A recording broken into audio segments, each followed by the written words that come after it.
চলো তোমাদের সাথে একটা সুন্দর বৃদ্ধি লুক শেয়ার করি। এই লুকটা আমি তাও নভেম্বরের দিকে করেছিলাম, জানি অনেকটা দিন হয়ে গেছে। আসলে সেদিনকার না কোনো এই লুকটা যখন করেছিলাম না কোনো প্ল্যান হিসেবে আমি করিনি। সেদিনকার একটু অগোছালো টাইপের হয়ে গেছিলো, যার ফলে না ফটো ভিডিওগুলো ঠিকঠাক করে আমি সেদিনকার ঠিক নিতে পারিনি। সে ভিডিওগুলো যে আমি ঠিকঠাক করে আপলোড দেবো, তো কয়েকদিন ধরে একটু শরীরটাও ভালো ছিল না বলে আমি আপলোড দেওয়ারও টাইম পাচ্ছিলাম, একটু কাজেও বিজি ছিলাম যার জন্য। তো কী হয়েছিল সেদিনকার না, আমি মাঝে একদিনকে বসেছিলাম, তো হুট করে মনে হলো অনেকদিন কিছু শ্যুট টুট করা হয় না, চলো একটা শ্যুট করি। দিয়ে হুট করে ওকে আমি ফোনে হোয়াটসঅ্যাপটা খুললাম, তো দেখলাম যে ওকেই বলা যাক। দিয়ে ওকে আমি বললাম, ও আমার ফ্রেন্ড হয়। দিয়ে ওকে বললাম যেরকম ফ্রি আছিস তুই? দিয়ে বললো হ্যাঁ ফ্রি আছে আমি কালকে। দিয়ে আমি বললাম ঠিক আছে চলে আয়, তোকে আমি সাজাবো। বলছে কী সাজাবি? আমি বলছি তুই আয় না, তারপর দিচ্ছি তোকে কী সাজানো যায়। তো আসলো, যেহেতু হুট করে হয়েছে না, ওর জন্য আইব্রো করে আসতে পারিনি, ফেশিয়াল হেয়ারটাও রিমুভ করে আসতে পারিনি। আর সেদিনকে আমার কাছেও থ্রেডিংয়ের যে রিলটা সেটাও শেষ হয়ে গেছিলো, যে আমিও করে দেবো সেটাও সেদিনকে হয়ে ওঠেনি। বললাম ঠিক আছে চল দেখি এর মধ্যেই করবো আমি, দেখা যাক কতটা আমি ফোটাতে পারি এর মধ্যে।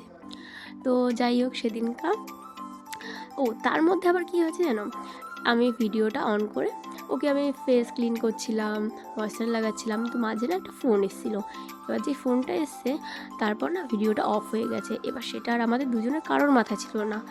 দিয়ে ভিডিও শ্যুট হচ্ছে, দিকে তো আমি কাজ করছি, করতে করতে হুট করে কী মনে হলো যে না একটু ভিডিওটা দেখি সাইড টাইড হয়ে গেছে নাকি। দিয়ে দেখতে গিয়ে দেখি ও মা, ভিডিওই অফ হয়ে রয়েছে।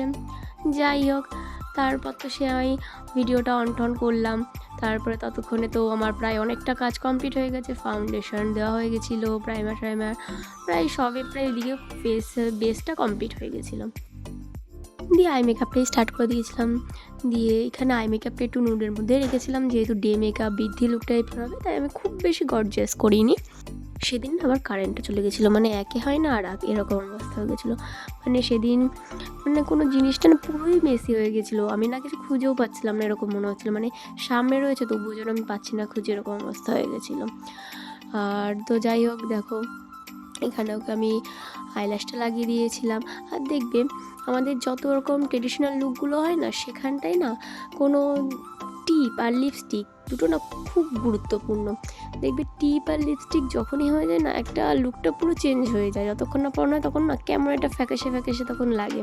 এই জন্য না দেখবে অনেক সময় না ক্লায়েন্টদের যখন আমরা সাজাই, তখন না ওরা বলে যে কেমন একটা ফ্যাকাশে লাগছে না এরকম, কিন্তু যখন টিপটা লিপস্টিক পরিয়ে দিই তারপরে ওরা বলে যে না এবারে ঠিক আছে।